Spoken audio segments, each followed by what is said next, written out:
Hey everybody, Ray Ives, the pen of an underdog here. So glad you're back again. If this is your first time, I just want to share what the intent is here. My intent is to go through my book that I wrote, The Pen of an Underdog, really the 7-part series, and go through each part to share, because I say this, there are golden nuggets in the book. There are golden nuggets that will help you, whatever you're trying to achieve.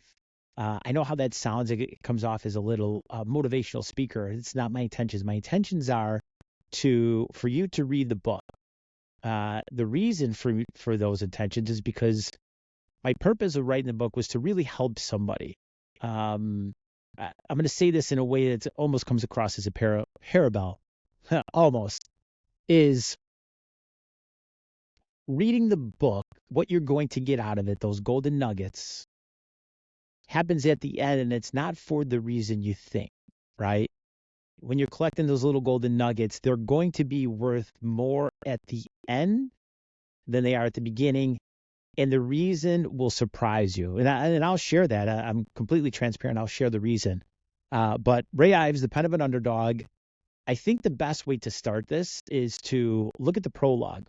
And so when I wrote this prologue, and after I decided that, okay, maybe something internally is telling me, that voice is screaming like I should be an author. And so I wrote this prologue, and I remember writing this prologue, and I just didn't take time and words and put it in, to pen to paper or my fingertips through a keyboard on a laptop. I took my entire life experience, the people I know, my parents, my schools, the things I've observed, whether that is violence or love or friendship or hatred, any and all of that, right? And I took this state of an underdog, and I want to speak to that too. It's like, okay, you consider yourself an underdog, or, the title of my book is The Pen of an Underdog. So why the underdog? And it has something to do with me personally just never really feeling smart, never being able to perform well in school. And I don't think by any means that I'm not smart. I just think I learned in a different way. And so the way this started is when I finished high school. My cumulative GPA was a 1.79.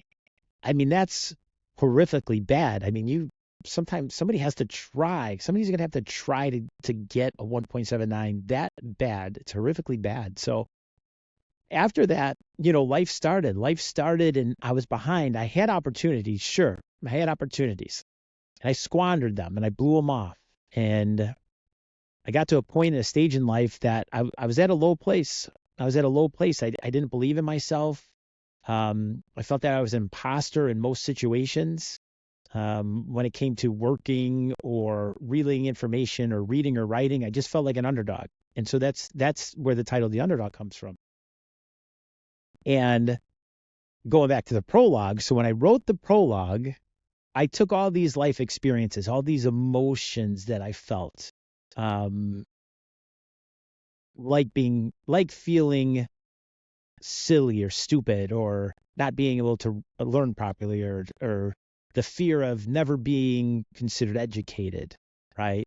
And when I say that, educated, like I don't mean it in an elitist way. I mean it in just the ability to read a book, retain information, and move forward. So when I wrote this prologue and the title of the book, The Pen of an Underdog, that's sort of where the underdog story comes in. And there's a lot of stories throughout the book that go through an underdog story. It's, some of the stories are, me growing up and getting into some street fights, right? Live in a big city, live in a working class neighborhood, it just comes with the territory. You're going to get in the fight, right? So what?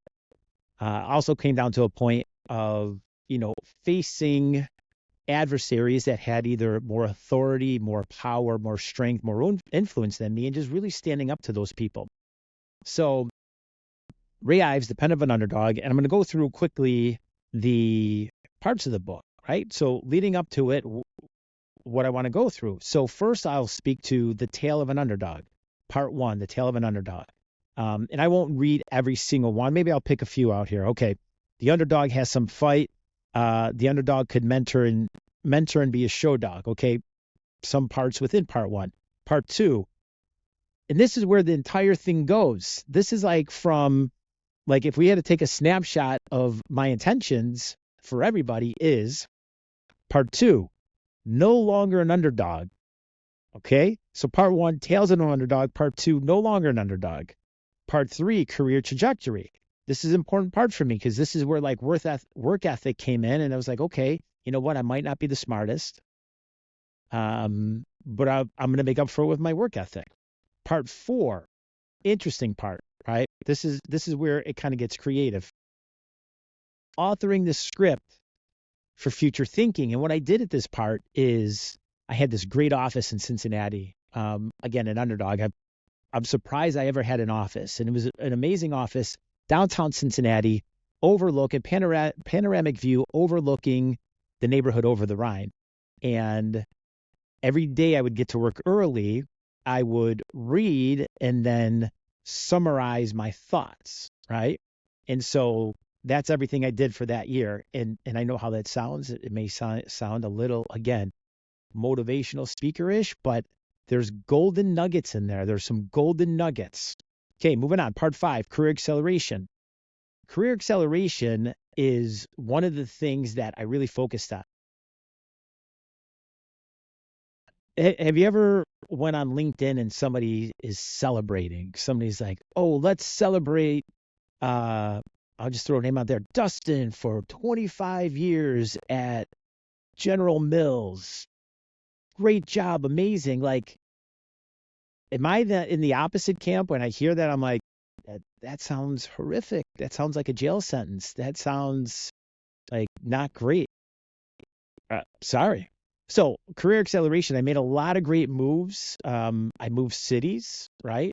You know, being in Chicago, being in the South Side, to move from there to Minneapolis, culture shock, right? How do you plug in other than reinventing myself, not being phony? Like I didn't just show up and one day have a Minnesota accent.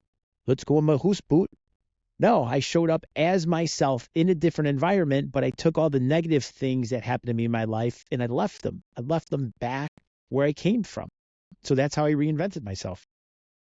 Career acceleration, all the way up to, this is great, a master's degree. So here I went from high school, a cumulative GPA of a 1.79, to fast forward, I'm in Brazil on an experience trip, experiential learning, and I'm getting an MBA from a school that I never thought I'd be able to get into, right? For me, and again, with the measuring stick, when I say, I look at myself in the mirror and I feel success, I'm not comparing myself to whoever, Madonna or Michael Jordan or Steve Jobs. I'm comparing myself to myself, right?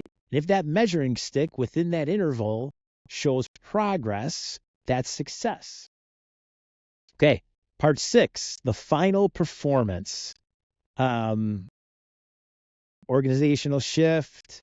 I think the big one here is tabula rasa. Tabula rasa means a clean slate.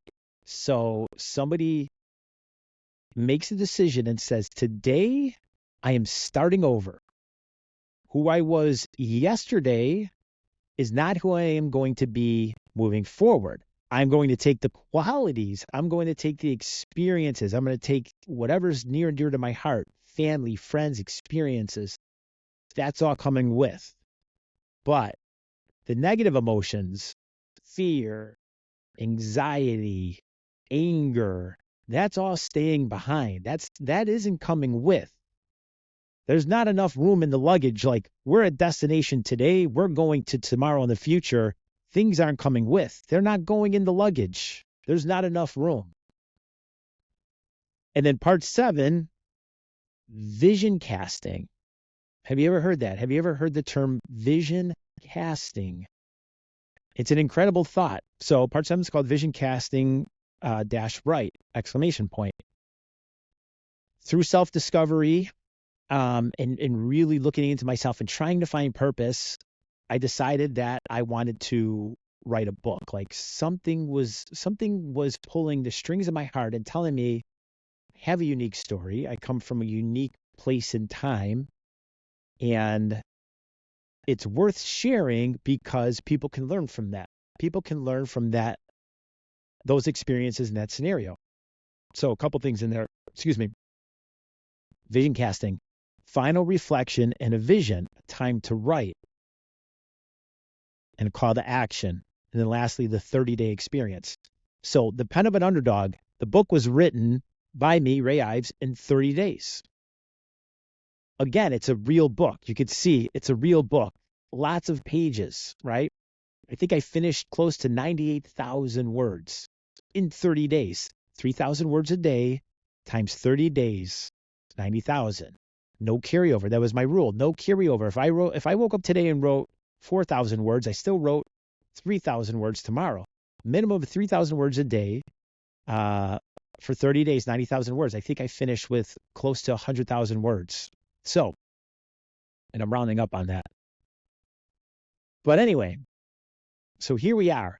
The biggest part of this, the prologue, the idea of an underdog.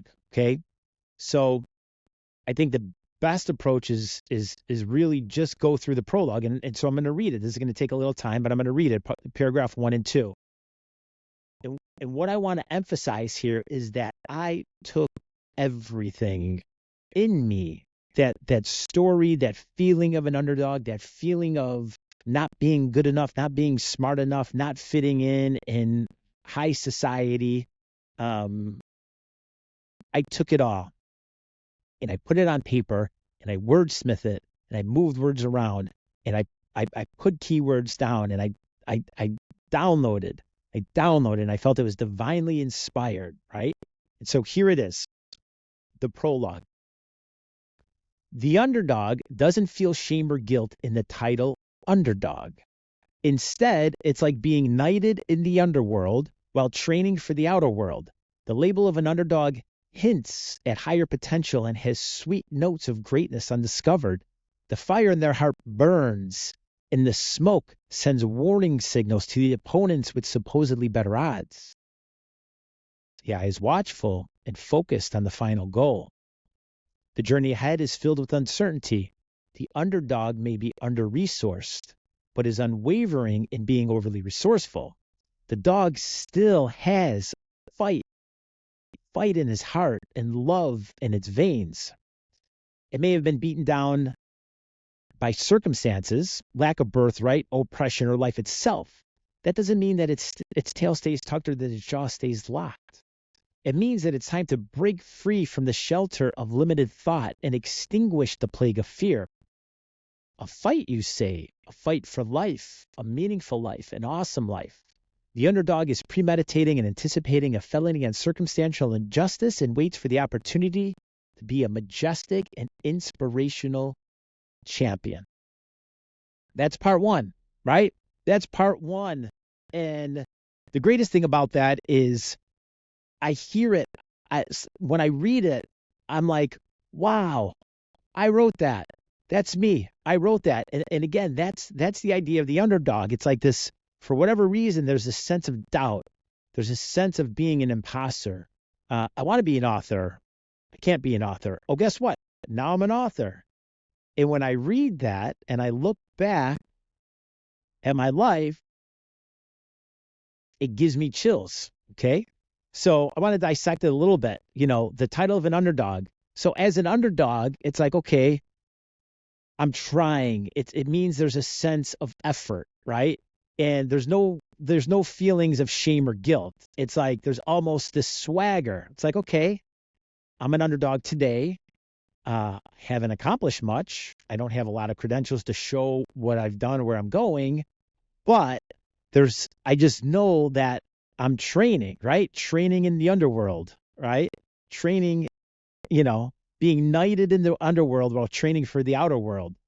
The label of underdog, it hints at higher potential. Again, the measuring stick. Where was I 20 years ago? Where am I today? Where am I going in the future? It's something to think about. And again, I'll pause there. This is the book. This is the pen of an underdog. This is why I want to share this. Okay.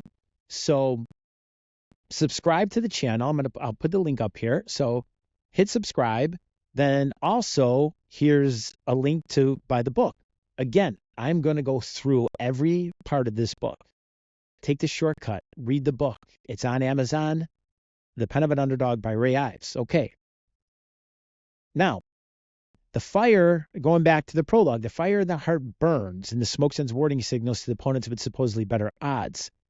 The underdog is this feeling, right? And again, there's no shame, there's no guilt, but it's a feeling. It's like something's there. That fire is burning. It's like it's causing movement. It's causing energy, activity. It's causing my neurotransmitters to fire, and I'm seeing big picture and potential in things, right? The eye is focused on the final goal, right? And then there's a journey, and it's like, okay, the underdog is going on a journey, and although the underdog doesn't have any resources, right? Capital, investors, a lot of people that no support groups, not a lot of people that believe in them. It's kind of like the underdog operates alone, right? But there's a way where there's a will, there's a way, and the underdog is finding a way to be resourceful, right? Finding a way to be resourceful. It's time to break free from the shelter of limited thought. Okay, it's time to break free from the shelter of limited thought, right? And that just goes into, obviously, an underdog is a dog, a shelter is a place, but it's also spiritual in a way. Is when somebody has that fire burning in their heart, and the shelter is symbolic of a dog in limited thought, right? So you could be put in the shelter and you're in a cage and you're beat down and you're not feeling great, but this idea of limited thought is expelled. It's like, no way. I'm going to think on an elevated level. I'm going to think not what is now, what's happening now. No, I'm going to think the best version of everything. I ride a bike. What's the best version? How can that bike be improved? How can this world be improved? How can my life, my house, how can it be improved? How can my relationships be improved? So, the shelter of limited thought, extinguished, right? It doesn't mean that the tail stays tucked or the jaw stays locked. It means that it's time to break free, right? Fight. You have to fight for a meaningful life. You have to fight for an awesome life. Premeditating, anticipating a felony and circumstantial injustice. Like, what is that? Again, like sometimes this underdog reads that or recites that and it's like, oh, like that's powerful. Premeditating and anticipating a felony and circumstantial injustice? What? Who wrote that? An author wrote that. These are the things, right? It's like piecing it together, right? That is exceptional writing. And again, I have the ability to be biased and unbiased. I'm not being biased. I think those words put together, built that way, sends a message, right? Felony and circumstantial injustice, waiting for an opportunity to be a majestic, inspirational champion. Okay, that's the prologue. Now, I want you to feel that because that's only part one of the prologue. It's only part one. It's like, where do we go from there? So, and I'll read the next part. The next part of The Pen of an Underdog, the prologue. So, an underdog, I say, is how every hero's journey starts. It involves standing tall on life's hard floor and realizing the bone of unfinished business can and will be devoured by the clenches of willpower and confidence. A plan of attack and a just get it done state of mind. Yes, you can, says the inner voice. Yes, you will, screams your heart. You have been chosen, sings the Holy Spirit. The path looks cold and eerie. The past is ominous, unfair, and the present is painfully soothing. Future is light and spontaneous. Where am I from? Where am I now? Where do I go? The formula to activate a winning mental process and thought-provoking reaction is sitting in the lab and ready for testing. Activate the experiment of the underdog. Play out the hypothesis with a soul-centered variable and eye of the tiger control. The underdog has 2 ears that receive many commands but only hears the voice of its one true master. Best friend of man and protector of family is the underdog's calling, capable of intelligence and courage, willing to serve with grace, and designed to be energetically watchful. Last sentence here. A loyal confidant that is determined to humbly sacrifice self for joy, companionship, and unconditional love. Like, who wrote that? Okay, these are the golden nuggets that I want to share. The golden nuggets. This is why I'm excited to share this, right? A fight for life, an awesome life. Like, there's stuff here. And so if I had to go through and speak to some of these lines, like, let's go back. A hero's journey. Like, you have to be a hero, right? You have to slay the dragon. You have to be a warrior. You have to be a hero in your own story, right? You have to be. It involves standing tall on life's hard floor. There's unfinished business. And it will be devoured by the clenches of willpower and confidence. Those two things, willpower and confidence, are going to outshine some special birthright, some special old money, some special given everything you have, like whatever talent it is, like willpower and confidence is going to outshine. That's like an entrepreneur's arena. Willpower and confidence, you're going to get it done. Okay, a plan of attack and a just get it done state of mind. So there's voices, just get it done, right? Just get it done. There's voices in you that say you can do this, you will do this, you should do this, you could do this. Okay, it's speaking to you. You're hearing yourself, right?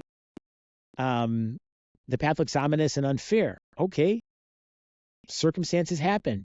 I had a 1.79 GPA.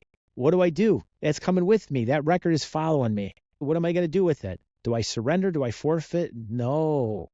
You fix it. You stay, you keep the willpower, and you become confident. Activate a winning mental process and thought-provoking reaction, right? It's ready for testing.